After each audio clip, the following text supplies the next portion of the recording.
Taiwan is one of Asia's economic tigers. The nation rose to be as rich as Japan, South Korea, Hong Kong, and Singapore. Data from the International Monetary Fund, IMF, says that the gross domestic product, GDP, per capita of Taiwan grew from $2,370 in 1980 to over $32,440 by 2023. But most people don't really understand how Taiwan got to where it is today. They know how South Korea became rich. It was an economy driven by its electronics sector, which drove billions of exports through companies like Samsung and Hyundai. People know how rich Japan is.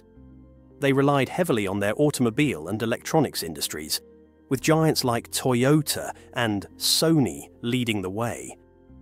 Both Hong Kong and Singapore got to where it is today as they became the world's global financial hub. Hong Kong, specifically, became the gateway to China. But how about Taiwan? How did Taiwan get to where it is today?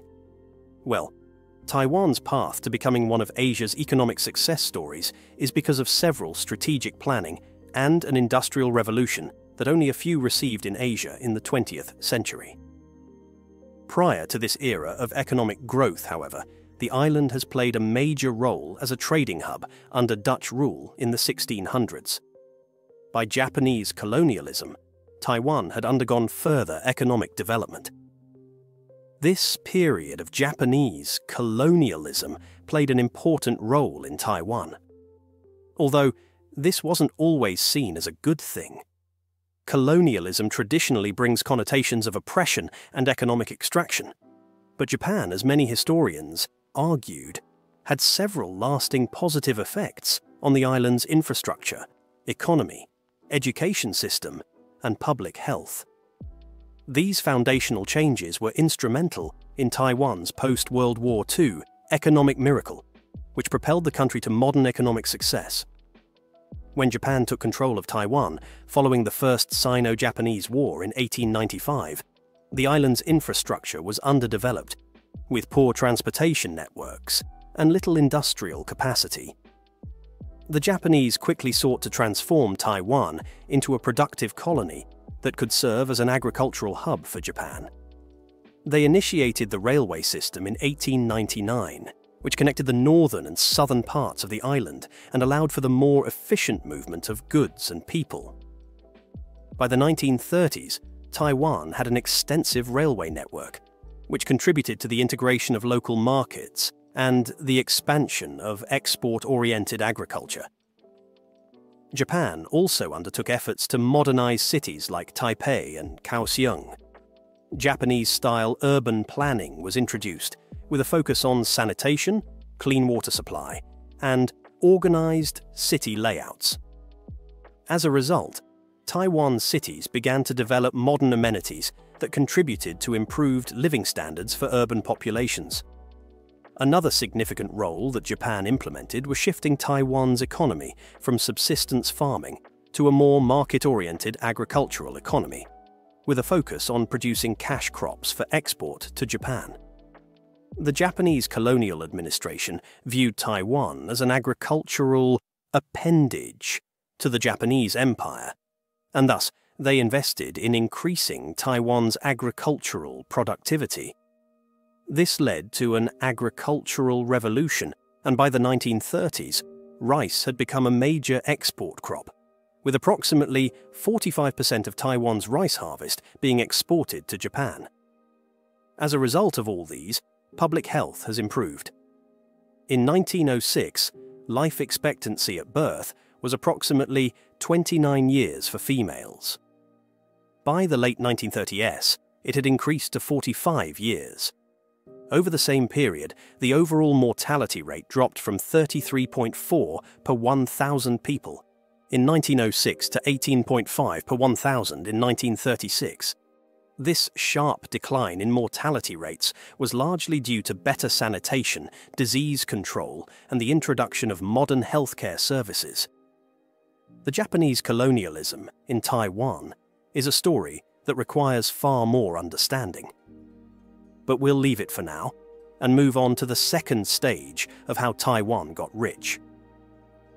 Soon after the Second World War, a nationalist government led by General Chiang Kai-shek retreated to Taiwan following its defeat in the Chinese Civil War. While Japanese colonial rule had left the island economically prosperous, it still had complex challenges when the nationalist government arrived. The island saw an influx of soldiers and refugees from mainland China. This, and among others, had caused hyperinflation, high levels of poverty, and a severe shortage of foreign exchange. During this period, Taiwan was highly dependent on foreign aid, which specifically was the United States. This aid was crucial for Taiwan's survival in the immediate post-war years, but relying on a foreign power for long-term economic stability was not sustainable. This led the nationalist government to create economic policies that would require heavy state intervention, with tight controls over trade, rationing of foreign exchange, and a system of multiple exchange rates. Then, the government also imposed strict import controls to ensure that they won't run out of foreign exchange reserves. But despite these efforts, Taiwan's exports accounted for less than 10% of its GDP during the 1950s. A major turning point to fix all of these was in the mid-1950s. Policymakers were advocating for export promotion, and one of the key figures behind this shift was the economist S.C. Chiang, who proposed a radical departure from the import substitution strategy commonly pursued by developing nations at the time. Chiang argued that Taiwan should focus on boosting export earnings rather than continuously rationing foreign exchange and limiting imports. To put it simply, to shift Taiwan's focus from merely surviving through protective import policies to actively engaging in global trade by becoming an export-driven economy. Chiang's ideas were embraced by a key policymaker, K.Y. Yin, who was appointed to head Taiwan's economic development initiatives in 1958. The country then implemented a series of bold economic reforms. The government devalued the new Taiwan dollar, moving away from an overvalued currency that had stifled exports for years.